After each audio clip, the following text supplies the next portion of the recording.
तकलीफ होती है। अभी एक सच्ची घटना मेरे साथ घटित हुई। मैं एक दिन कानपुर गया था भारत स्वाभिमान की सभा के लिए। तो कानपुर के रेलवे स्टेशन पे उतरा। उतरने के बाद शहर में बाहर आने के लिए नीचे पुल पर से उतर के आया तो एक छोटी सी चाय की दुकान थी। उस पर एक बेटी और एक माँ और एक छोटा सा बेटा आपस में बात कर रहे थे। वो क्या बात कर रहे थे? वो कह रहे थे, माँ हम गरीब क्यों हैं? तो कान में मेरे शब्द पड़ गए।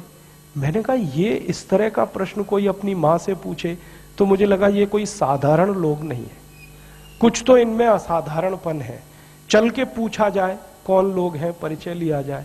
तो मैं गया उस दुकान पे, मैंने पूछा आप लोग कौन हैं? तो उन्होंने कहा कि हम तात्या टोपे के परिवार के लोग।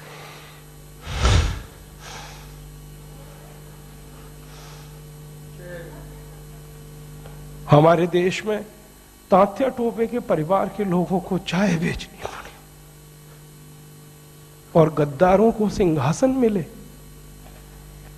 ऐसा ये देश हो गया। जिन लोगों ने तात्या टोपे को मरवाया था वो इस देश में मुख्यमंत्री रह चुके, आपको मालूम है? और एक एक राज्य के नहीं, दो दो राज्य के मुख्यमंत्री रह चुके। तात्या टोपे का गुप्त पता जिन गद्दारों ने अंग्रेजों को बताया था, उस खानदान के कई लोग इस देश में मंत्री रह चुके हैं। झांसी की रानी लक्ष्मीबाई को जिन्होंने मरवाया था वो इस देश में मंत्री रह चुके हैं। और तात्या टोपे जिन्होंने जवानी लगा दी देश के लिए, उनके परिवार के लोग चाय बेच रहे हैं। ये देश है और ये अब बर्दाश्त नहीं होता, और ये बर्दाश्त होना भी नहीं चाहिए किसी को। क्यों बर्दाश्त होना चाहिए? ऐसा देश तो हमने कल्पना कभी की नहीं थी। तात्या टोपे ने कभी कल्पना नहीं की थी कि ऐसा देश बनेगा।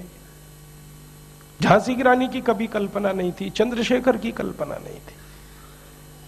चंद्रशेखर जैसे क्रांतिवीर ने इस देश की क्या कल्पना की होगी। एक कहानी सुनाता हूं कि वो घर से भाग गए थे 13 साल की उम्र में। माता पिता बहुत गरीब थे, खाने को घर में नहीं था, घर छोड़कर भाग गए, बनारस आ गए, क्रांतिकारियों के संगठन में शामिल हो गए। और उसी संगठन ने थोड़े दिन के बाद काकोरी कांड किया था और खजाना लूटा था। तो धन आ गया, थोड़ा सा पैसा आ गया। तो चंद्रशेखर को उनकी माँ और पिता का संदेश आया कि जो पैसा तुम्हारे पास आया है इसमें से कुछ हमें भी दे दो, हमारी गरीबी में काम आएगा। तो चंद्रशेखर अपने माता पिता के पास गए थे और एक ही उत्तर दिया था कि मेरी रिवॉल्वर में 2 गोलियां हैं, पैसे तो दे नहीं सकता, ये दोनों गोलियां दे सकता हूं।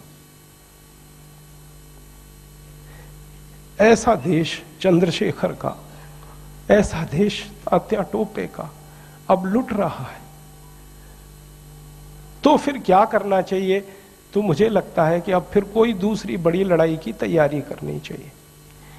एक लड़ाई उन्होंने लड़ी, तात्या टोपे ने, झांसी की रानी ने, चंद्रशेखर ने। अब दूसरी लड़ाई हमें लड़नी पड़ेगी, इसके बिना कोई रास्ता नहीं। और ये दूसरी लड़ाई का ही अभियान है जिसको हम भारत स्वाभिमान कहते हैं।